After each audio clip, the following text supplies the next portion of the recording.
BNP Standing Committee member Salahuddin Ahmed has submitted his disappearance complaint to the International Crimes Tribunal this morning. Chief Prosecutor Tajul Islam is briefing now. We are taking you live there. সাহেব যে এগিয়ে এসেছেন এটা আমাদের তদন্ত কাজকে সাহায্য করবে। এটা এরকম যারা ভিকটিম এখনো আছেন তারা যদি এগিয়ে আসেন তাহলে বিচার কার্য দ্রুত সমাপ্ত হবে এবং জাতি এই গুমের কালচার থেকে বেরিয়ে আসার একটা রাস্তা খুঁজে পাবে। এই ছিল আজকে ব্রিফিং। চানখারপুলে যেটা ফর্মাল চার্জ দাখিল হয়েছে, আসামিদের আজকে উপস্থিত হওয়ার জন্য দিন ধার্য ছিল। তো তারা যেহেতু আজকে 4 জন আসামি এখনও পলাতক রয়েছেন, তারা আসেননি এবং তাদের পক্ষে রিপোর্ট এসেছে তাদেরকে গ্রেপ্তার করা সম্ভব হয়নি। আইনের বিধান হচ্ছে যদি গ্রেপ্তার করা সম্ভব না হয় তখন এইসব আসামিদেরকে পলাতক ঘোষণা করে তাদের হাজিরার জন্য পত্রপত্রিকায় বিজ্ঞপ্তি দিয়ে তাদেরকে হাজির হওয়ার জন্য নির্দেশ দেওয়া হয়।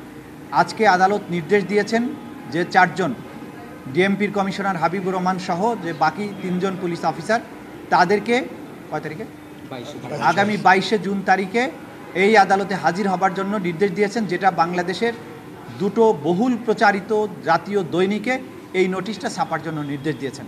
22 তারিখে যদি ওনারা হাজির না হন তাহলে ওনাদেরকে পলাতক ঘোষণা করে আদালত ওনাদের পক্ষে পরবর্তী পদক্ষেপ যেটা আছে অর্থাৎ স্টেট ডিফেন্স আইনজীবী নিয়োগ করার মাধ্যমে তাদের আনুষ্ঠানিক বিচার সাক্ষ্য গ্রহণ শুরু হয়ে যাবে। Thank you. ফারুক খানের আইনজীবী যেটা বলেছেন যে এটি ফ্যাসিবাদের আদালত নয়, এই ধরনের একটা কথা বলেছেন আওয়ামী ফ্যাসিবাদের। এটা আপনারা শুনেছেন যে ওনার সাবমিশনের মধ্যে যেটা বলার চেষ্টা করেছেন অ্যাপিলেট ডিভিশনের সর্বশেষ রায়ের প্রেক্ষিতে, যে অ্যাপিলেট ডিভিশন বলেছে যে এই আদালত অবশ্যই ইন্টারন্যাশনাল কাস্টমারি ল, এই আদালতের প্রসিডিংসের সময় এটা প্রয়োগযোগ্য হবে। তো আপনারা জানেন যে ইন্টারন্যাশনাল কাস্টমারি ল হচ্ছে রোম স্ট্যাটিউট।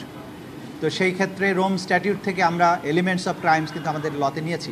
তো উনি এটাকেই উল্লেখ করে বলেছেন যে এটা তো আর আওয়ামী ফ্যাসিবাদী আদালত নয়, এটা নতুন বিপ্লবের পরে নতুন আদালত, সেই কারণে এই আদালত অনেক বেশি ফেয়ার হবে। আদালত এটার সাথে একমত পোষণ করেছেন, আমরাও একমত পোষণ করি যে এই আদালত আগের রেজিমের সেই ফ্যাসিবাদী আদালত নয়, এখানে ফেয়ারনেস অনেক বেশি থাকবে, আন্তর্জাতিক আইন কাস্টমারি ইন্টারন্যাশনাল ল প্রয়োগযোগ্য হবে, আমাদের আইনে যে সমস্ত বিধান আছে সেগুলোকে যথাযথ অনুসরণ করা হবে, বিচার হবে ট্রান্সপারেন্ট, বিচার হবে নিরপেক্ষ, বিচার হবে আবেগশূন্য, বিচার হবে প্রমাণ নির্ভর, বিচার হবে ভবিষ্যৎকে নিরাপদ করার জন্য, বিচার প্রতিশোধের জন্য নয়। গত 9 জানুয়ারি একটা অভিযোগ দিয়েছিলেন। Thank you. আর কোনো কথা বলতে চাচ্ছেন? Thank you. নগদ পেমেন্টে 500 টাকা পর্যন্ত ক্যাশব্যাক আর লেনদেনে প্রতিদিন ডিপ ফ্রিজ এবং ঘন্টায় ঘন্টায় এসি টিভি সহ দারুণ সব গিফট।